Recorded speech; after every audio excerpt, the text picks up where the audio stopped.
तो कहते हैं किस्मत बदलते देर नहीं लगती। और कभी कभी वो किस्मत छुपी होती है एक अनजाने चेहरे के पीछे। और कैसे एक अमीर लड़की ने पूरी दुनिया को चौंकाते हुए उस भिखारी को अपना जीवन साथी चुन लिया। पूरी सच्ची कहानी जानने के लिए वीडियो को आखिर तक जरूर देखें। लेकिन उससे पहले, अगर आपको हमारी मेहनत पसंद आती है तो इस वीडियो को लाइक करें, हमारे चैनल को सब्सक्राइब करें और कमेंट में लिखकर बताइए कि आप किस शहर से ये वीडियो देख रहे हैं, ताकि हम आपका शुक्रिया अदा कर सके। तो चलिए दोस्तों, बिना देर किए शुरू करते हैं ये अनोखी और दिल को छू लेने वाली कहानी। निशांत के कपड़े फटे हुए थे, जूते ऐतिहासिक कहानियां सुनाते, बाल अनियंत्रित और आंखों में एक अजीब सी चमक, थकान के साथ साथ एक तरह की मधुर मासूमियत। उसकी आवाज भारी थी, किंतु जब वह किसी के पैरों पर झुककर हाथ फैलाता, उस झुकी पोज में उसकी गरिमा छिपी रहती। बहुतों के लिए वह बस एक और चेहरा था, जिनके दान से बस एक दोहराने वाली भूख कुछ समय के लिए शांत होती। पर कुछ आंखें थी जो उससे अलग दिखती। उनकी परछाइयों में इंसानियत का पर्दा उठता सा था। उसी स्टेशन के बाहर एक चमचमाती कार आकर रुकी। ऐसे लग रहा था मानो शहर की रफ्तार और किस्मत दोनों एक ही जगह आकर टकरा रहे हों। कार से उतरी एक लड़की, जिसके कदम धीमे और चाल सिनेमासी कोमल थे। उसका नाम था काव्या। काव्या साधारण कपड़ों में थी, पर उसकी शालीनता और भीतर से छलकती सादगी ने उसे भीड़ में सबसे अलग कर दिया। उसने स्टेशन पर पैसों और भागदौड़ की दुनिया को थोड़ी देर के लिए पीछे छोड़ दिया और आंखें घुमाकर नजरों को एक बिंदु पर टिकाया, निशांत पर। काव्या ने देखा कि निशांत खड़ा है, कटोरा हाथ में, और हर गुजरने वाले से उम्मीद की झलक लेते हुए हाथ फैलाता जा रहा है। कुछ लोगों ने ऊपर हंसी उड़ाई, कुछ ने आंखें फेर ली, पर काव्या की नजरें ठहर गई। वो कुछ पल वहीं खड़ी रही, शायद सोच रही थी कि कोई इंसान आज भी किस तरह से दुनिया की असमानता के बीच मुस्कुराता है। फिर बिना किसी दिखावे के वह चलकर निशांत के पास आई। भीड़ में ये एक छोटी सी घटना थी, पर दोनों के दिलों के लिए ये वही पल था जिसने उनकी किस्मत के पन्ने पलट दिए। काव्या ने सहजता से पूछा, जनाब, क्या मुझे एक कप चाय मिल सकती है? यह सवाल सरल था, पर उससे पहले कि निशांत कुछ कह पाता, काव्या ने मुस्कुराकर ही आगे बढ़कर पास की छोटे ठेले से चाय मंगवा दी और निशांत को थमा दी। निशांत का दिल चौंक उठा। वो भीख मांगने आया था, पर किसी ने उससे आज चाय लाने के लिए कहा। उसकी हालत, उसकी सादगी, सब कुछ अचानक किसी कविता की पंक्ति जैसा महसूस हुआ। काव्या ने चाय का पहला घूंट लिया और उसकी आंखों में एक अजीब सी चमक दौड़ उठी। वो मुस्कुरा उठी और फिर निशांत से बातें करने लगी। बातें शरारती नहीं, न कोई दिखावा, साफ सुथरी मासूम बातें जो रोजमर्रा के सामान में खो गई थी। जब चाय खत्म हुई, काव्या ने अचानक बिल्कुल मासूम अंदाज में एक ऐसा सवाल पूछ लिया जिससे निशांत की दुनिया थमसी गई। क्या तुम मुझसे शादी करोगे? सवाल इतना असामान्य था कि रुक रुक कर गुजरती भीड़ में भी कुछ धड़कनें तेज हो गई। निशांत के होंठ कांप उठे। उसके लिए ये कल्पना भी असंभव थी। उसकी जिंदगी ऐसी किस्मत से कोसों दूर थी। पर काव्या की आंखों में जो सच्चाई थी, जिसने पहले भी उसे खींचा था, अब वह सच्चाई और भी गहरी थी। कोई परेशानी, कोई मजबूरी, सिर्फ एक दिल का फैसला। काव्या ने यह सवाल किसी खेल की तरह नहीं, बल्कि उस ईमानदार भाव से पूछा था जो केवल साफ दिल करते हैं। निशांत की यादें अचानक दौड़ पड़ी। अपने गांव बलिया की संकरी गलियां, मां की थकी हुई परछाई, छोटी बहन की खिलखिलाहट और पिता की यादें।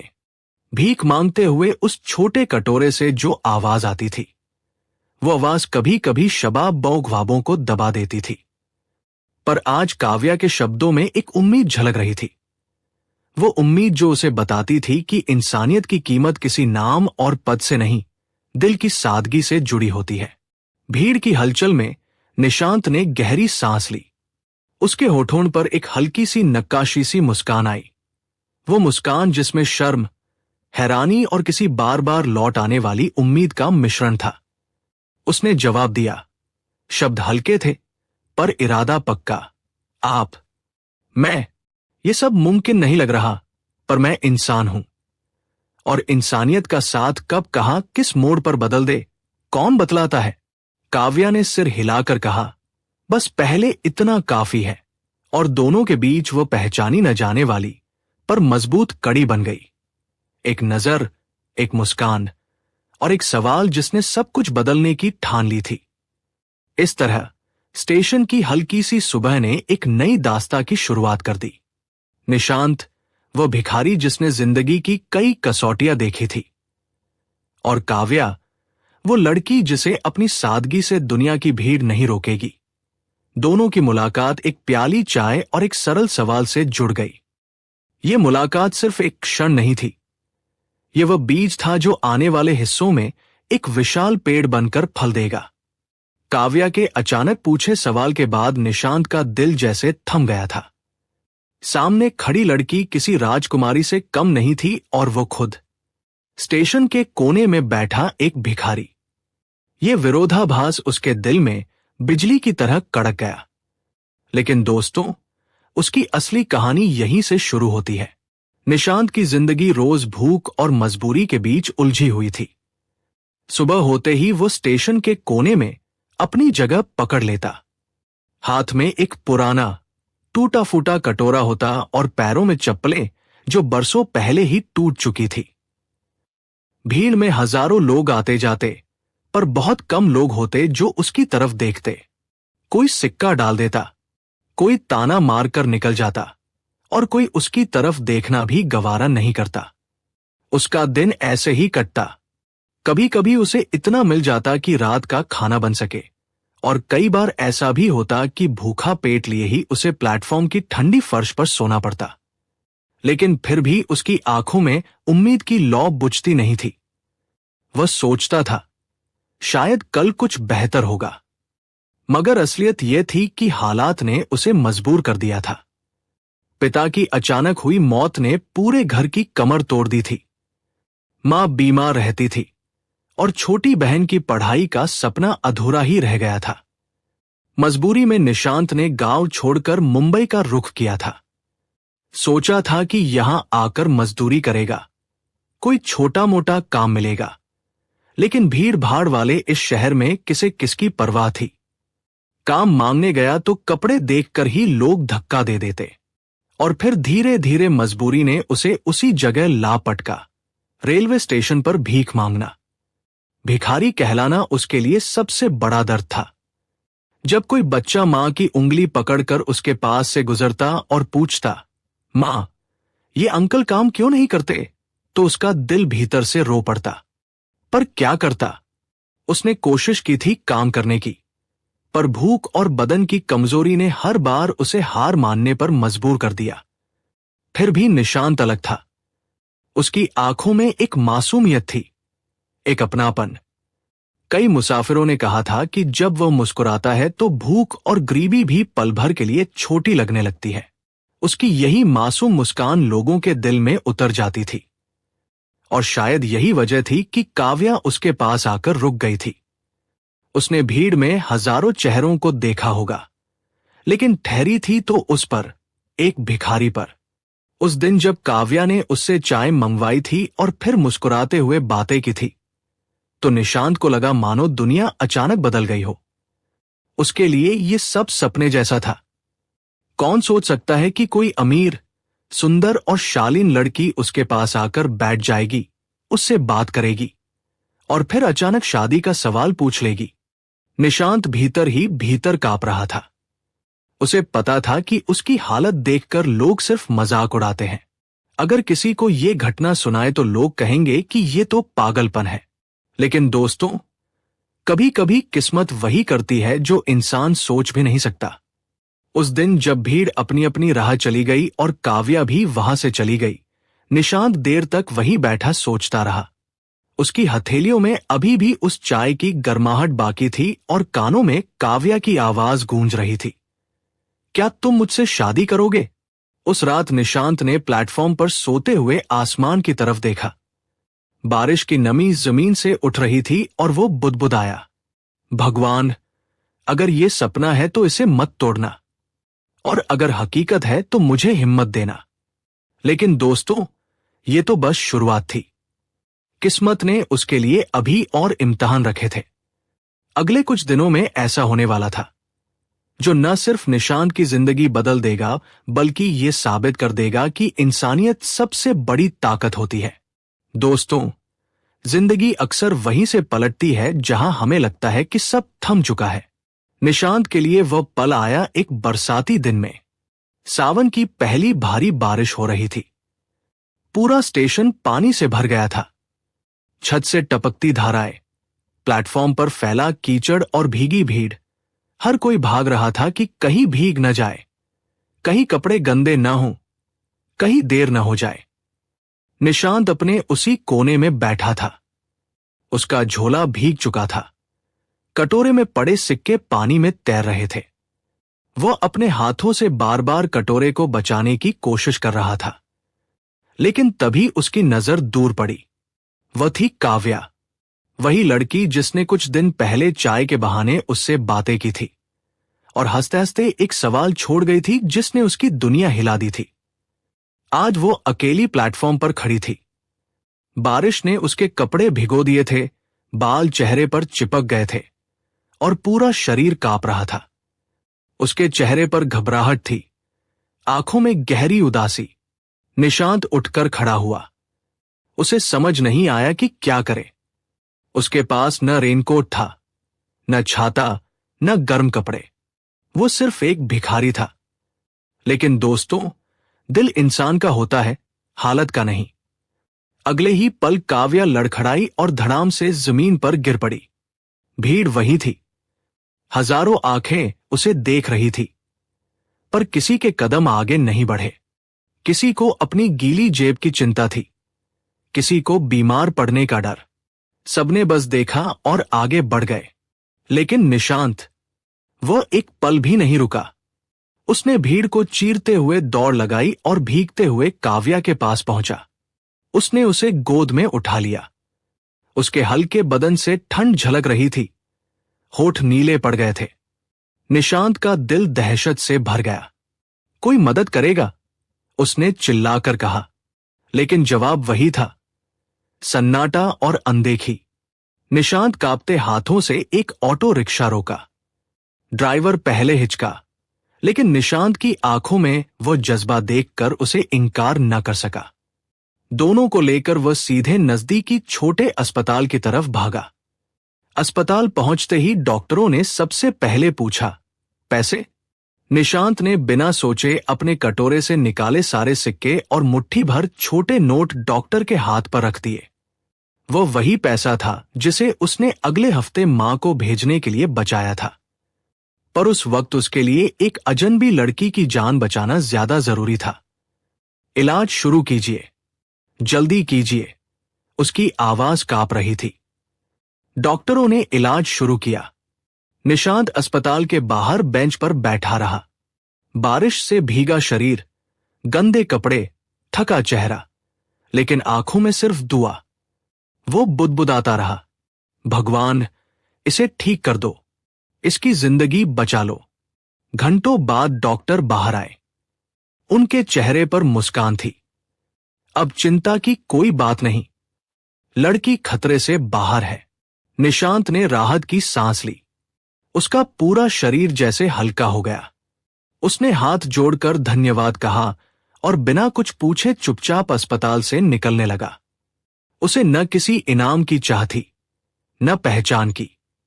उसके लिए सबसे बड़ी जीत यही थी कि उसने एक जान बचा ली। उधर जब काव्या को होश आया तो सबसे पहले उसे वही आवाजें याद आई, हिम्मत रखो, सब ठीक हो जाएगा। उसने नर्स से पूछा, मुझे यहां कौन लाया? नर्स ने मुस्कुराकर कहा, स्टेशन पर एक भिखारी लड़का था, वही आपको गोद में उठाकर यहां लाया। अपने सारे पैसे दे दिए ताकि आपका इलाज शुरू हो सके। काव्या की आंखों से आंसू बह निकले। भिखारी? उसने खुद से दोहराया, लेकिन उस शब्द में अब कोई तिरस्कार नहीं था। उसकी आंखों में सिर्फ कृतज्ञता और एक अनकहा एहसास उमड़ आया। दोस्तों, यही वो पल था जिसने काव्या के दिल में एक ऐसा रिश्ता जगा दिया जिसे वो खुद भी समझ नहीं पा रही थी। इंसानियत का कर्ज दिल में सबसे गहरा होता है और काव्या उस कर्ज से हमेशा के लिए बंध चुकी थी। अस्पताल से निकलकर निशांत फिर उसी प्लेटफॉर्म पर लौट आया। बारिश अब भी हो रही थी। उसके कपड़े भीगे हुए थे और हाथ कांप रहे थे, लेकिन उसके चेहरे पर संतोष की हल्की मुस्कान थी। उसने सोचा, कम से कम किसी की जान तो बच गई। यही मेरी सबसे बड़ी कमाई है। दूसरी तरफ जब काव्या पूरी तरह होश में आई तो उसे अपने पिता से मिलने की बेचैनी हुई। उसके पिता थे आदित्य वर्मा, शहर के जाने माने उद्योगपति। उनके पास सब कुछ था, पैसा, शोहरत, कारोबार। लेकिन बेटी की तबीयत की खबर मिलते ही उनके चेहरे की सख्ती पिघल गई थी। काव्या, तू ठीक है ना? आदित्य जी ने उसके माथे को छूकर पूछा। काव्या ने हल्की मुस्कान दी और बोली, हाँ पापा, मैं ठीक हूं। लेकिन मेरी जान किसी डॉक्टर ने नहीं, एक भिखारी ने बचाई है। आदित्य जी चौंक गए। भिखारी? काव्या ने सिर हिलाते हुए सब कुछ बता दिया। कैसे वह स्टेशन पर बेहोश होकर गिर गई थी और कैसे एक गरीब लड़के ने अपनी सारी जमा पूंजी देकर उसकी जिंदगी बचाई। काव्या की आंखों से आंसू बह रहे थे, पर उनमें शर्म नहीं, गर्व झलक रहा था। पापा, वो भिखारी नहीं, मेरे लिए तो वो फरिश्ता है। आदित्य जी हैरान होकर बेटी को देखते रहे। अमूमन बड़े घरों की बेटियां अपने जैसे अमीर, रुतबे वाले लोगों में रिश्ते तलाशती हैं, लेकिन काव्या की आंखों में कुछ और ही चमक थी। वह चमक किसी ताजमहल या सोने चांदी से नहीं, बल्कि इंसानियत से पैदा हुई थी। अगले दिन काव्या ने पक्का इरादा किया कि वह निशांत से दोबारा मिलेगी। वो अपने ड्राइवर के साथ स्टेशन पहुंची। भीड़ वही थी, आवाजें वही थी, पर उसकी नजरें सीधे उस कोने में गई जहां निशांत बैठा करता था। और सचमुच वहां वही बैठा था, हाथ में कटोरा, आंखों में उम्मीद और भीगी मिट्टी सी महक लिए हुए। काव्या सीधे उसके पास पहुंची। कैसे हो? उसने नरमी से पूछा। निशांत पहले तो हक्का बक्का रह गया। उसने उम्मीद नहीं की थी कि इतनी बड़ी बिजनेसमैन की बेटी दोबारा उससे मिलने आएगी।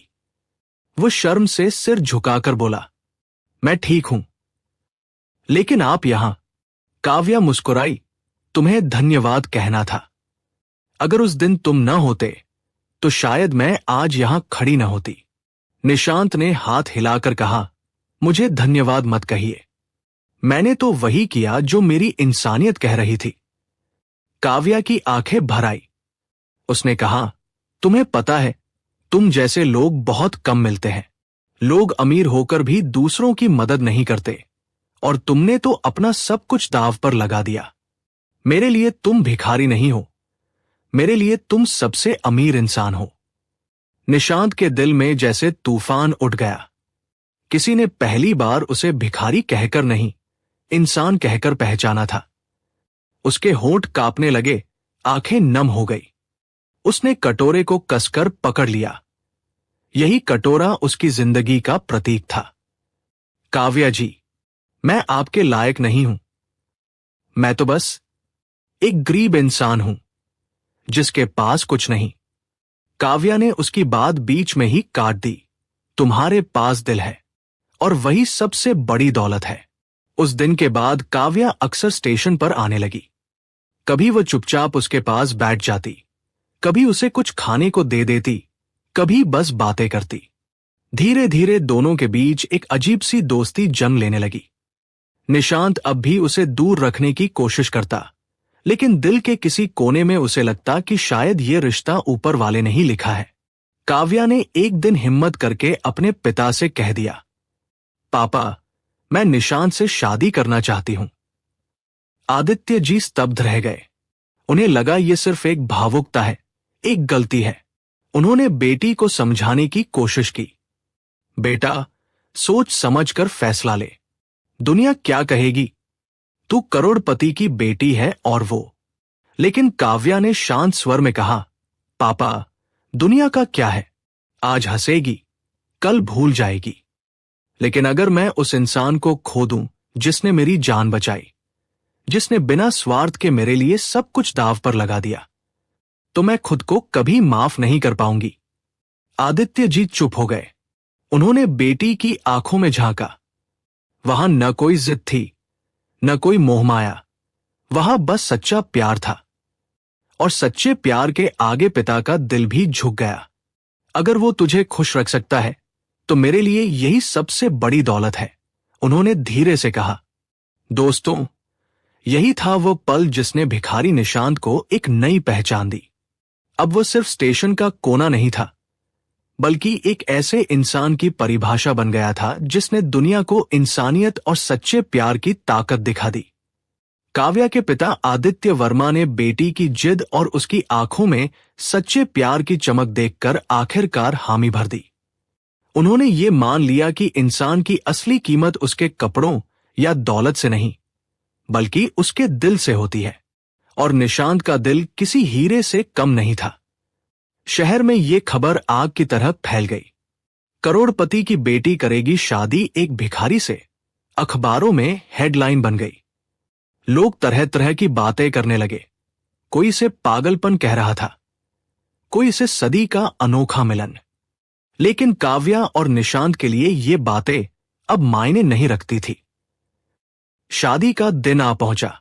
साधारण सी परंपराएं, पर माहौल में अजीब सी भव्यता थी। रेलवे स्टेशन के उस कोने को, जहां निशांत ने बरसों तक भीख मांगी थी, फूलों से सजाया गया। वहीं मंडप बना, वहीं से बारात गुजरी। गांव से आई निशांत की मां की आंखों से खुशी के आंसू बह रहे थे। वही मां जिसने कभी बेटे को भूखा सोते देखा था, आज उसे घोड़ी पर दूल्हा बना देख रही थी। जब फेरे हो रहे थे तो पूरे शहर की नजरें उन पर थी, और लोग फुसफुसाते हुए यही कह रहे थे, ये तो किसी फिल्म से कम नहीं। फेरों के बाद जब सिंदूर काव्या की मांग में भरा गया तो मानो किस्मत ने खुद ये रिश्ता लिखा हो। भीड़ में तालियों की गूंज थी और अखबारों के कैमरे इस नजारे को कैद करने में लगे थे। शादी के बाद आदित्य वर्मा ने निशांत को अपने घर लाकर गले लगाया और कहा, बेटा, अब तुम सिर्फ मेरे दामाद नहीं, बल्कि मेरे बेटे हो। आज से ये घर तुम्हारा है। लेकिन दोस्तों, निशांत वही सादा इंसान था। उसने झुककर आदित्य जी के पैर छुए और कहा, आपने मुझे जो मान दिया है, मैं उसे निभाने की पूरी कोशिश करूंगा। लेकिन पापा जी, मैं अपनी पहचान नहीं भूलूंगा। मैं आज भी वही इंसान हूं जिसने भूख और तिरस्कार देखा है। मुझे मौका दीजिए, मैं खुद कुछ कर दिखाऊंगा। आदित्य जी उसकी बात सुनकर गर्व से मुस्कुरा उठे। उन्होंने अपने एक छोटे से बिजनेस की जिम्मेदारी निशांत को सौंप दी। निशांत ने उस काम को ऐसे पकड़ा जैसे किसी ने उसे सबसे बड़ा खजाना दिया हो। दिन रात मेहनत करता, हर छोटे बड़े कर्मचारी का सम्मान करता और हर फैसले में ईमानदारी को प्राथमिकता देता। धीरे धीरे उस बिजनेस की हालत सुधरने लगी।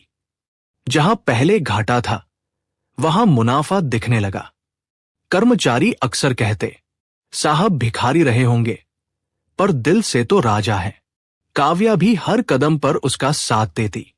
वो उसे संभालती, प्रोत्साहित करती और कहती, तुम्हारे जैसा इंसान इस दुनिया में कम ही है। मैं गर्व करती हूं कि मैंने तुम्हें चुना। समय बीतता गया। शादी के कुछ साल बाद उनके घर 2 प्यारे बच्चे आए। घर हंसी से गूंजने लगा। निशांत की मां अब पोते पोतियों को कहानियां सुनाती और मुस्कुराती। उनका चेहरा देखकर लगता कि भगवान ने आखिरकार उसकी ममता का कर्ज चुका दिया है। लेकिन दोस्तों, निशांत ने अपने अतीत को कभी नहीं भुलाया। वह जानता था भूख कैसी होती है, तिरस्कार कैसे लगता है और अकेलेपन का दर्द कितना गहरा होता है। इसीलिए उसने एक संकल्प लिया। उसने स्टेशन पर भिखारियों और गरीब बच्चों के लिए मुफ्त भोजन की व्यवस्था शुरू की। जो लोग पढ़ना चाहते थे, उनके लिए स्कूल की फीस भरवाई। हर साल वह अपनी कमाई का एक हिस्सा उन लोगों के नाम करता जो उसी की तरह हालातों से जूझ रहे थे। लोग कहते, आज भी वो भिखारी है, लेकिन अब भीख नहीं मांगता, बल्कि दूसरों को अपनी दौलत और दुआएं बांटता है। काव्या अक्सर मुस्कुराकर कहती, निशांत, तुमने मुझे ही नहीं, इस दुनिया को भी इंसानियत पर यकीन दिलाया है। बरसों बीत गए। काव्या और निशांत की जिंदगी खुशियों से भर गई। उनके बच्चे बड़े हुए, पढ़ाई पूरी की और अपने पिता के नक्शेकदम पर चलते हुए समाज सेवा में उतर गए। मगर आज भी जब पहली बारिश होती है तो निशांत और काव्या खिड़की के पास खड़े होकर मुस्कुराते हैं। उनकी आंखों में वही पुराना रेलवे स्टेशन तैर जाता है, वो कोना जहां एक भिखारी और एक अमीर लड़की पहली बार मिले थे, जहां बारिश में एक बेहोश होती जिंदगी को इंसानियत ने सहारा दिया था। और दोनों एक दूसरे का हाथ पकड़कर कहते, देखो, किस्मत कितनी अजीब होती है, कभी हमें भूखा सुलाती है, कभी राजा बना देती है, लेकिन असली दौलत सिर्फ इंसानियत है। कहानी से सीख। दोस्तों, इस कहानी से हमें यही सीख मिलती है कि इंसानियत सबसे बड़ी ताकत है। दौलत, शोहरत, नाम सब वक्ती है, पर अगर दिल सच्चा है और नीयत नेक है तो एक भिखारी भी दुनिया का हीरो बन सकता है। निशांत ने हमें यह दिखा दिया कि मदद करने के लिए अमीर होना जरूरी नहीं, बल्कि हिम्मत और दिल बड़ा होना चाहिए। छोटी सी नेकी भी किसी की जिंदगी बदल सकती है, और शायद आपकी भी। अगर आपको ये कहानी पसंद आई हो तो वीडियो को लाइक करें, हमारे चैनल स्टोरी को सब्सक्राइब करें और बेल आइकन दबाएं, ताकि हमारी हर नई कहानी आप तक सबसे पहले पहुंचे। मिलते हैं अगली कहानी में। तब तक के लिए जय हिंद, जय भारत।